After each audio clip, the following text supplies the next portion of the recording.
Marie-Louise von Franz nous dit que la civilisation occidentale a déposé un petit gnome masculin sur l'épaule de chaque femme et que ce schtroumpf rabougri lui murmure à l'oreille qu'elle a tort, que tout ce qu'elle fait ou pense ne vaut rien. Quoi qu'elle dise, quoi qu'elle fasse, elle a toujours tort. Eh bien, j'aimerais pouvoir dire à toutes les femmes de ne plus écouter ce schtroumpf malfaisant et de l'ignorer à défaut de pouvoir le balancer contre le mur. Bonjour, bienvenue dans ma bibliothèque. Nous sommes à Montréal le 24 novembre 2013. Mon nom est Bruno Lalonde.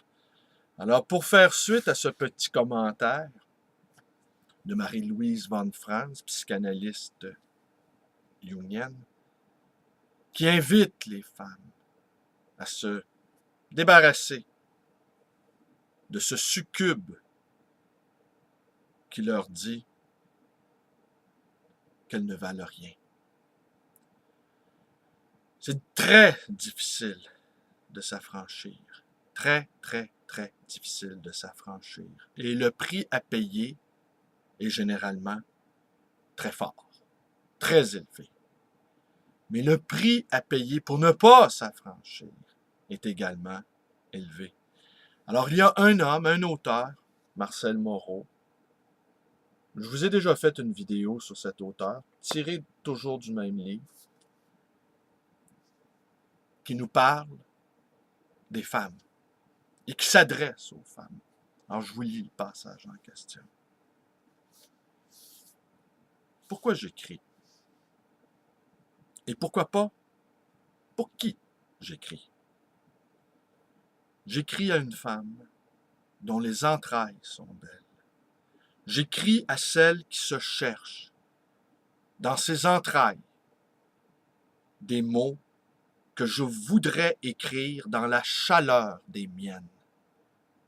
J'écris à ces entrailles d'elle qui m'inspirent des arts que je ne sais comment dire et ne sais faire en sorte qu'il soit son art à elle.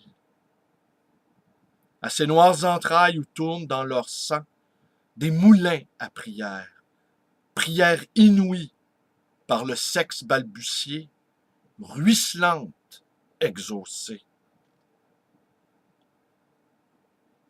J'écris à ses orgasmes, à son Dieu de la danse noyée entre ses jambes, à sa bouche qui enfle au gré des incensures, et j'écris à ses yeux où l'autre soir, j'ai vu des désirs chevaucher des désirs et des premières luxures se lever comme le jour, ne se coucher qu'à l'aube.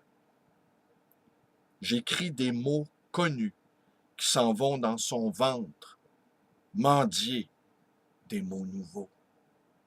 J'écris à ce corps-là, sa rare immensité contractée dans un spasme, à ces berceaux de chair où rit l'enfance perverse. J'écris des écritures qui plongent dans mon corps et le sien à la fois, et qui ne se séparent qu'aux écritures blasées, las d'avoir joui.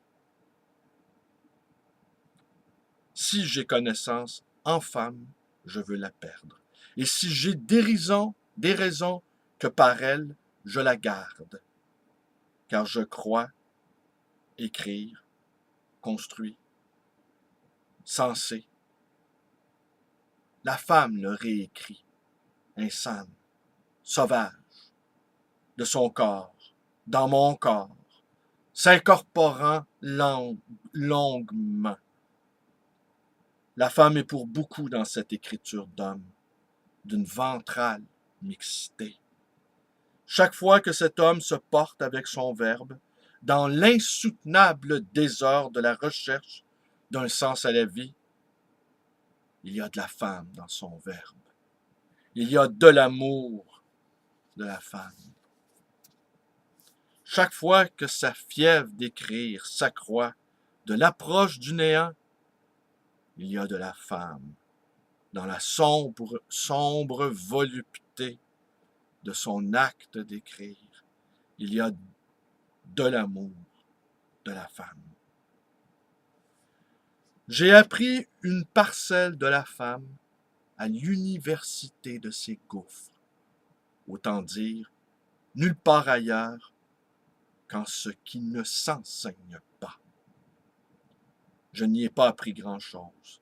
J'ai seulement ressenti, par vibration, quelque suprême splendeur, comprimée ou errante, retenue en elle, dans son être de femme, par des siècles d'aveuglement viril. La femme est la plus vaste des sciences, qui n'en sont pas, la plus abyssale des vérités, qu'on ne peut qu'entrevoir ou subodorer. Il faut de grands ébranlements de soi, corps et esprit, pour arriver à toucher du bout d'une intuition ce génie-là, souterrain, intra-utérin et extatique, même quand il y a extase.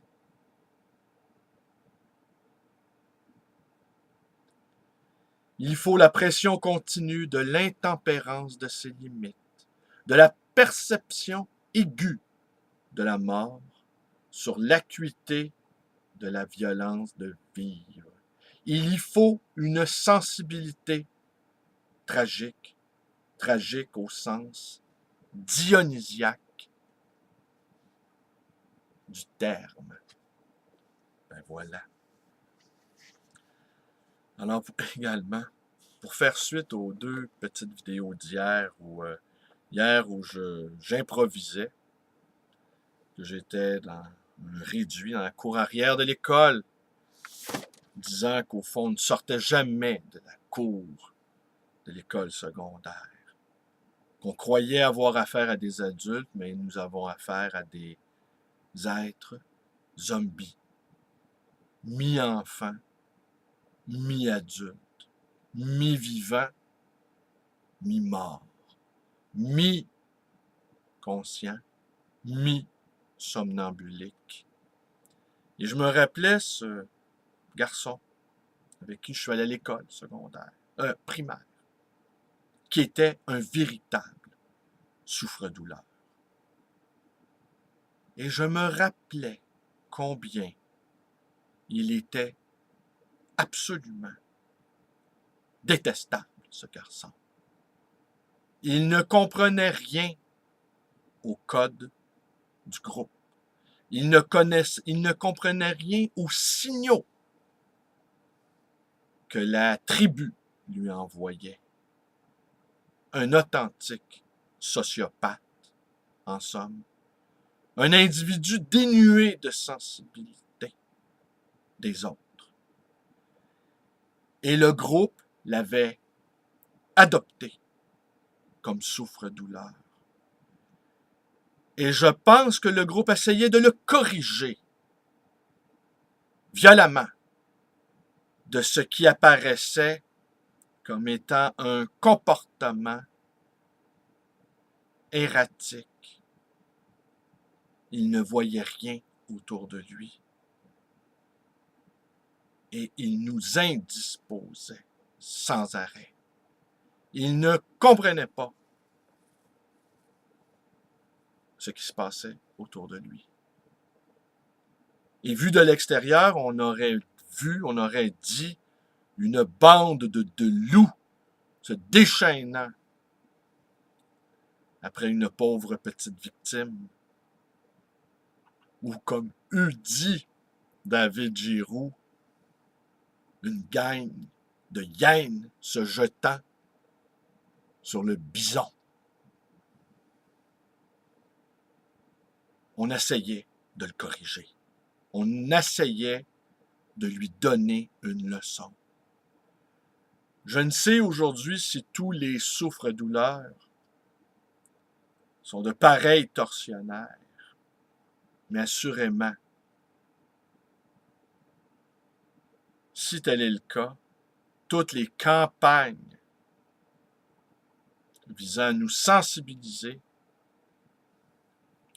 risquent de faire de ces petits despotes des maîtres tout-puissants.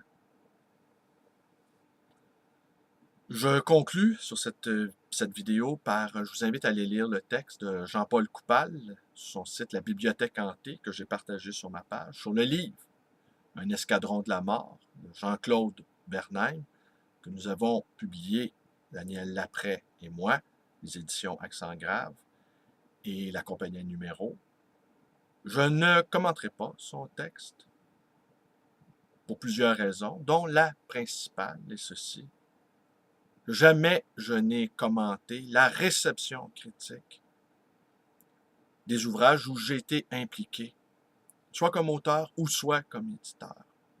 Je considère ici qu'en ce cas et dans tous les autres cas, le lecteur comme étant souverain. Le lecteur a toute licence pour critiquer, accueillir ou refuser un texte, quel qu'il soit.